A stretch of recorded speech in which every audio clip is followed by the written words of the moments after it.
안녕하세요. 윤갑근 변호사입니다.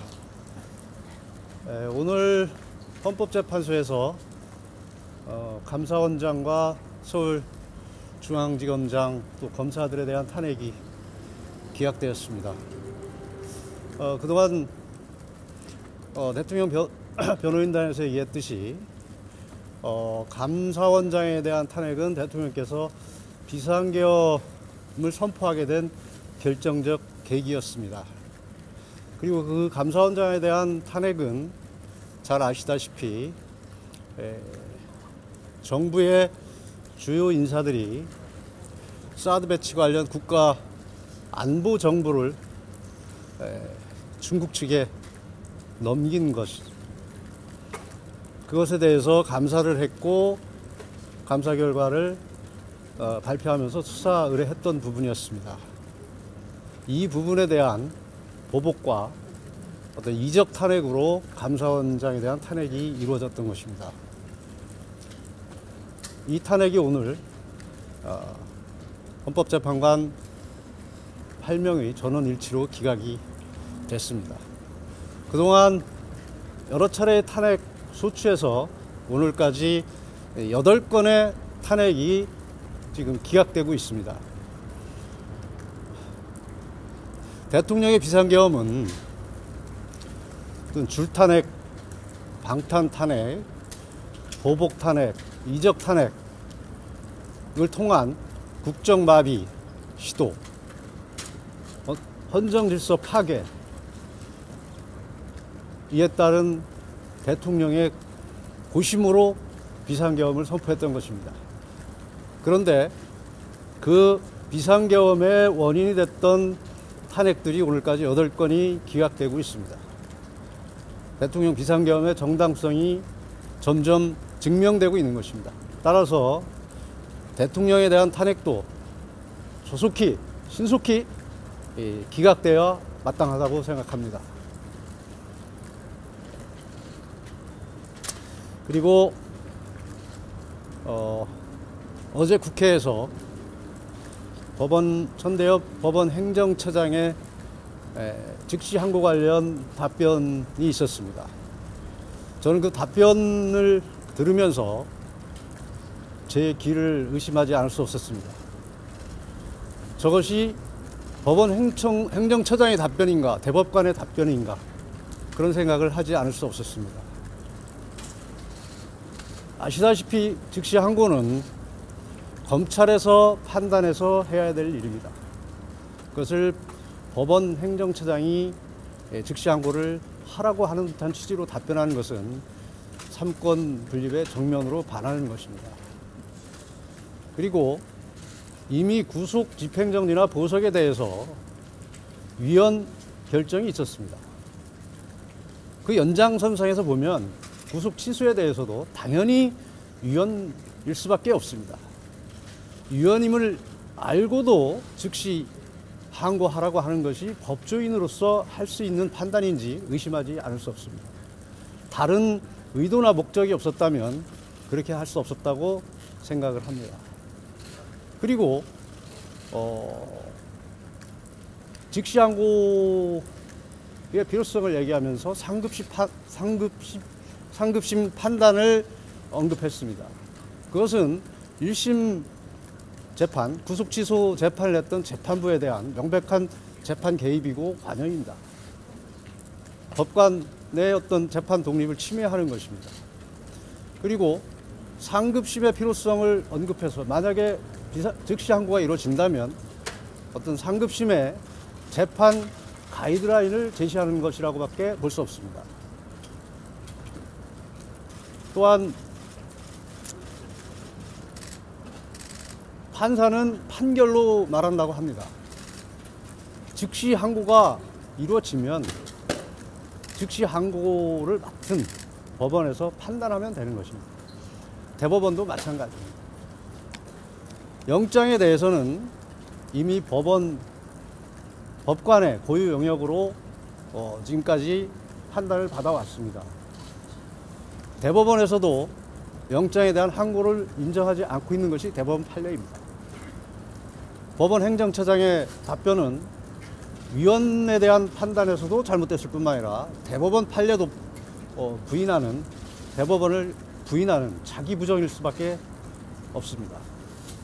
이런 측면에서 보면 이게 법조인, 특히 대법관의 답변인지 의심하지 않을 수 없습니다. 다행히 오늘 대검에서 즉시항고 포기에 대한 기존 방침엔 변함이 없다고 발표를 했습니다만, 어제 법원 행정처장의 발언으로 대검에서도 다시 검토를 하겠다는 의견을 표명하였고, 오늘도 다시 검토하는 모습들이 있었습니다. 구속 취소 결정이 있고 석방 지휘가 이루어졌다는 것은 법적 규정의 체계로 보면 즉시 항고를 포기한 것으로밖에 볼 수 없습니다. 즉, 즉시 항고를 포기한 검찰이 다시 한번 검토할 수밖에 없는 그런 상황을 만들어낸 것입니다. 즉시 항고 포기에 다시 포기는 법상 허용되지도 않습니다. 그리고 심각한 문제점은 구속 취소 사유에는 구속 기간 도가도 있지만 어떤 공수처의 수사권 존부에 관한 문제, 절차의 적법성 문제, 영장 쇼핑 문제 등 다양한 문제점이 복합적으로 있다는 것을 구속취소 재판부는 인정을 했고, 그 부분에 대한 정리가 필요하다고 분명히 밝혔습니다. 그 부분은 전혀 언급 없이 단지 구속기간 도가 문제만 가지고 즉시 항고 운운한 것은 전혀 납득할 수 없는 상황입니다. 다행히 오늘 검찰에서 현명한 판단을 했기 때문에 더 이상 논란이 안 됐으면 좋겠다는 생각을 합니다. 오늘 헌법재판소의 탄핵 기각과 어제 국회에서 상황에 대한 자료는 이미 배포를 했습니다. 여러분들께서 참고를 해주시면 되겠고, 지금 말씀드린 것은 그 부분에 대한 간단하게 요약을 말씀드린 것입니다. 네, 이상입니다. 오늘 대통령님께서 지난 일요일 날 누구시죠? 유탐사입니다. 네. 지난 일요일 날 삼청동 안가로 가시는 모습이 포착이 됐거든요. 거기 왜 다니신 겁니까? 삼청동 안가를 가시는 모습이 포착됐다고요? 네. 그건 제가 알지 못하는 상황이고 제가 확인하지도 못한 상황입니다. 준비하려고 혹시 걱정하고 계신 거 아니에요? 뭐라고요? 제2의 계엄을 준비하고 계신 게 아닌지.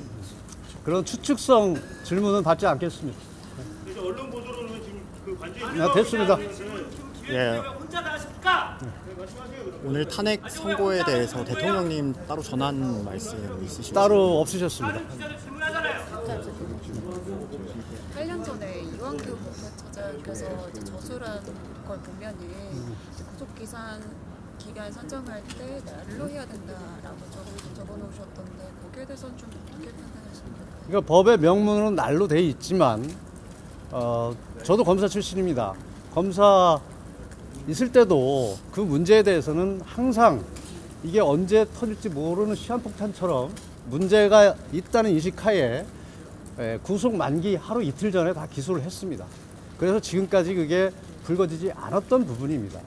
이미 학자들도 그 부분에 대해서 심각한 문제점이 있다는 것을 제시하고 있었고, 그 부분에 대해서 이번에 대통령 변호인단에서는 문제가 있다. 그러니까 실무 관행이나 학자들의 의견에서도 문제가 있기 때문에 이 부분은 정리하고 가야 된다. 그래서 구속취소 청구 사유의 하나로 삼았던 것입니다. 그 부분에 대해서 재판부가 현명한 판단을 하고 인정을 해 주셨다고 보면 될 것 같습니다. 오늘 그 헌재의 결정문을 토대로 윤 대통령의 형사 재판에서 공소기각 주장 혹시 하실 예정 있는지? 그건 재판에 임해서 그때 구체적으로 주장 입증을 할 것이고요. 누차 얘기했지만 분명히 재판에서 문제가 될 것입니다. 공수처의 수사권 존부 문제나 어떤 절차의 위법성 문제, 여러 가지 문제점들이 재판에서 반드시 현출이 돼서 입증되고 또 판단이 이루어질 것으로 생각을 합니다. 그 검사 3인 탄핵 결정문에는 헌법재판소 결정문을 보면은 그 탄핵 소추 과정 자체는 적법하다는 취지로 좀 적어놨던데 그 부분은 어떻게 보셨을까요?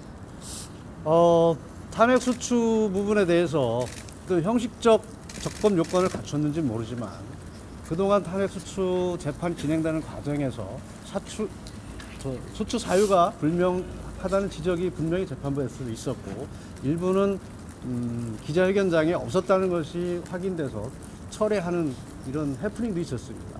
그런 여러 가지 실질적인 측면을 놓고 보면 저것이 과연 정말 법에서 정한 헌법과 법률에서 정하는 탄핵 수축 본래의 취지에 맞는 탄핵 수축이었느냐 하는 데서는 우리가 의문을 가질 수밖에 없습니다. 최근에 관련 기사들이 좀 있었는데 헌재 그 변론 재개에 대한 부분은 좀 정해진 부분이 있을까요? 그러니까 변론 재개 부분은 그렇습니다. 지금 상황은 헌법재판의 변론이 종결됐고 지금 선고기일을 기다리고 있는 중입니다. 그건 변론을 재개할 것이냐 말 것이냐 하는 부분은 변론 종결할 당시까지의 주장된 내용들 이외에 새로운 사항 또 새로운 상황이라 하더라도 기존의 모든 것을 바꿀 수 있을 정도로 가치가 있느냐 중요한 의미가 있느냐 이런 부분들이 같이 검토되어야 됩니다. 또한 청구인 측이나 피청구인 측이나 그런 사유로 변론 재개를 신청한다 하더라도 또 재판부는 어떤 판단을 할 것인지에 대해서도 검토를 할 수밖에 없습니다. 따라서 변론 재개 문제에 대해서는 지금 말씀드린 여러 가지 증거 가치의 문제, 변론 재개가 어떤 의미가 있는지, 재개를 신청했을 때 재판부는 또 어떤 태도를 취할 것인지를 종합적으로 검토해서 판단할 수밖에 없습니다. 지금 상황에서는 아직 변론 재개를 신청할 사항은 아니다 이렇게 판단을 하고 있습니다. 아까 변호사님 말씀 주신 것 중에 구속 취소에 대한 검사의 즉시항고 사례 위헌성이 있다 이렇게 설명을 좀 주셨는데 실제로 검사의 즉시항고가 이루어졌던 사례들이 좀 요즘 밝혀지고 있고요. 이 부분에 대해서 왜 인권위 윤 대통령부터 이제 시작하냐는 지적이 있습니다. 이에 대해서 좀 어떻게 보시나요? 그것이 굉장히 그 사건을 종합해서 그리고 이게 심층적으로 보지 않고 단순 비교를 해서 그렇습니다. 과거에 구속 취소가 청구됐고 인용됐던 부분들에 대해서 즉시 항고가 이루어진 부분이 구속 취소 사유가 다 다릅니다. 이번 건하고는 전혀 내용이 다르다는 것이죠. 그리고 주장하는 사람들의 어떤 법리적 쟁점, 논점 자체가 전혀 다르다는 것입니다. 중요성도 다르고 싶습니다.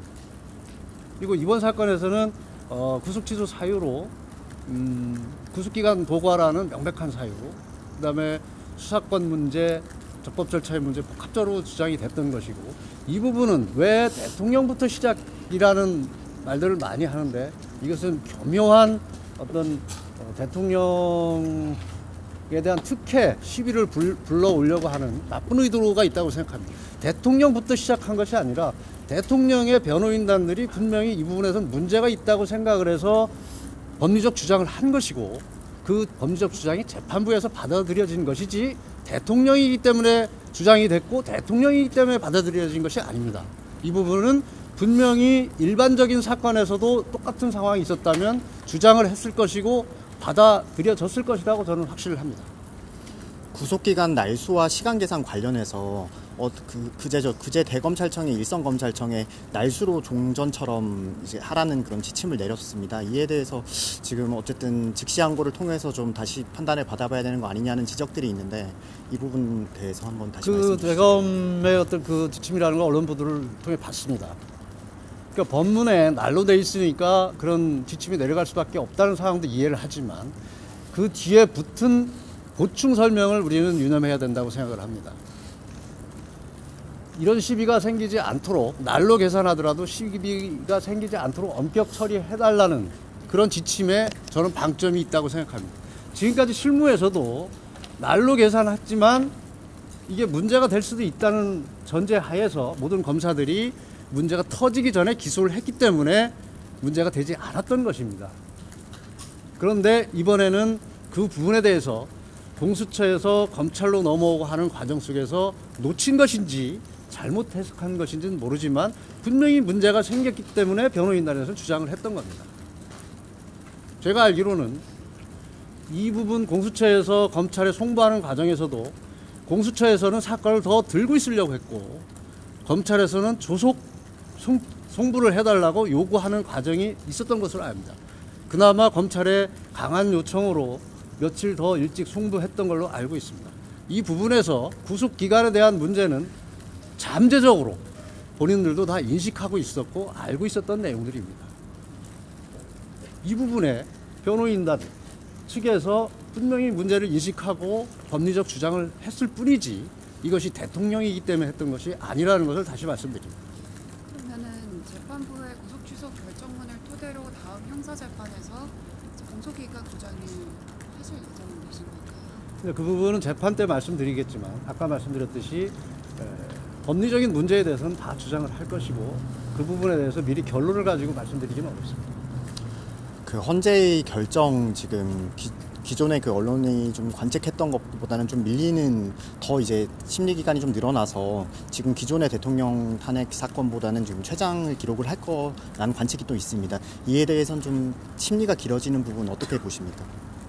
글쎄 뭐 헌법재판소에서 심리가 길어지는 부분에 대해서는 제가 아는 바도 없고 언급할 문제도 아닌 것으로 생각은 되지만 안타까운 측면 분명히 있습니다. 대통령의 탄핵은 굉장히 중요해서 신속히 처리해야 된다고 해서 정말 폭주하는 기관차처럼 심리 과정이 지금까지 거쳐왔습니다. 그럼에도 불구하고 결심 이후에 심리가 길어지는 것에 대해서는 제가 이유는 알지 못하지만 안타깝게 생각을 합니다. 그로 인해서 역대 다른 탄핵 수치에 비해서 기간이 최장 기간이 된다는 것은 저는 그것은 그렇게 해석할 문제는 아니다. 왜냐하면 결심까지의 기간이 최장이었다면 의미가 있지만 결심 이후에 기간이 늘어나는 것은 그것은 최장 기간으로 평가할 문제는 아니다. 왜냐하면 헌법재판소의 심리가 길어지는 것 자신들의 결정을 위한 기간이 늘어나는 것이지 어쨌든 전반적인 심리, 사실관계나 법리관계를 위한 당사자들의 공방 속에 이루어지는 심리가 늘어나는 것은 아닙니다. 그래서 그 부분은 최장기간이라는 평가를 해서는 안 된다고 생각을 합니다. 헌재 결정 앞두고 있고 그리고 형사재판도 지금 첫 공판 앞두고 있는 상황인데요. 지금 윤 대통령 석방 이후에 그 변호사님 통해서 전하신 말씀이나 좀 당부하신 말씀 등등 있으면 좀 분께 전해 주시죠. 특별한 것은 없습니다. 구속 취소 전으로 변한 것은 없습니다. 다만 대통령이 계시는 곳 장소가 변했다는 것이고 처음부터 비상계엄은 대통령이 헌법상 권한 행사였다. 오히려 어떤 독주 입법 폭력에 대한 대통령의 국정 질서를 회복하기 위한 고심에 찬 결단이었다는 것이고 그 부분이 내란이 될 수 없다는 것은 자명하다. 그 기조 속에서 재판이 됐든 헌법재판이 됐든 임한다는 자세에는 변함이 없습니다. 그 부분 속에서 변호인단도 좀 대통령과 함께 뜻을 같이 하고 그에 따라서 보조를 맞춰서 변론을 할 뿐입니다.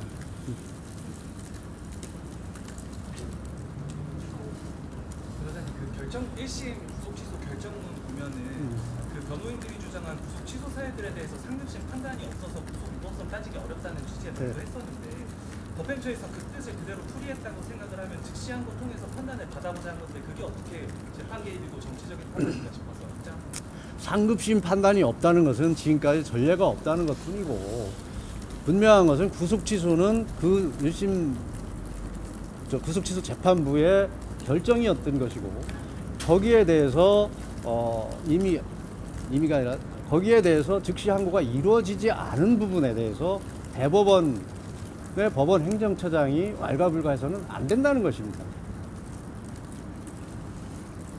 그 구속취소 재판부의 상급심에 대한 언급 부분은 이 부분이 이 1심 재판부에서 결정을 하고 그 부분에 대한 결정이 다시 이 상급심에 가면 거기서 자연스럽게 판례가 형성된다는 의미이지 이걸 당장 상급심 가서 판단 받아봐라 그런 취지는 아니라는 것입니다. 그런 결정이 아닌데 대법원에서 1심 재판부에 대한 어떤 결정에 대해서 논평을 하거나 의견을 발표하는 것은 재판 개입이고 법관의 독립성을 침해하는 것이고 만약에 즉시 항고가 이루어진다면 즉시 항고심 재판부에 대한 어떤 가이드라인 제시다. 저는 그렇게 생각을 합니다.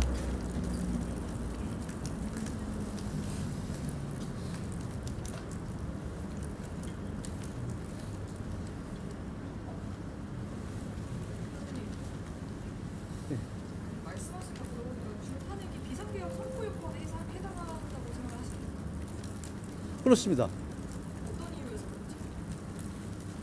지금까지 수없이 설명을 했고 재판에서 주장을 했었는데 지금 그렇게 물어보시면 제가 할 말이 없습니다. 근데 저번에 이제 증인으로 나선 신원식 안보실장 같은 경우에도 동의를 하지 못한 걸로 알고 있는데 그러면 예? 계속 신원식 안보실장 같은 경우에도 지금 상황에서 비상계엄은 선택할 수 있는 좋은 정치적 선택이 아니다 라면서 좀 다른 취지의 말을 했는데 그럼에도 그 주장을 계속 이어가시는 이유가 없나요? 그럼에도 불구하고 그런 질문을 하신 이유는 뭡니까? 네? 그것은 신원식 안보실장의 판단인 것이고 대통령이 보고 대통령이 판단하는 사항은 다르다는 걸 누차 얘기를 했습니다. 그리고 우리가 재판에 됐든 대외적인 주장을 하든 분명한 것은 탄핵 사유가 없음에도 불구하고 줄탄핵을 통해서 국정 마비를 시도했고 심지어는 야당 의원이 한 11명을 국무위원 수 11명을 못 채워서 국무회의를 마비시켜야 된다는 발언까지 했었습니다. 이거는 국정 마비를 노린 탄핵이지 정말 탄핵 제도를 통해서 어떤 행정부를 견제하고 헌법을 위반하고 법률을 위반한 공직자들을 공직에서 배제하려고 하는 그런 본래의 취지에 맞지 않는다는 겁니다. 근데 그 중에 안보실장의 일부 발언을 가지고 대통령의 발언을 평가해달라고 하는 것은 지금까지 취재를 오늘 처음 나오신 게 아닌가 의심스럽습니다. 오늘 기자회견 장소를 헌재가 아닌 서울고검으로 잡은 특별한 이유 있나요? 특별한 이유는 없습니다.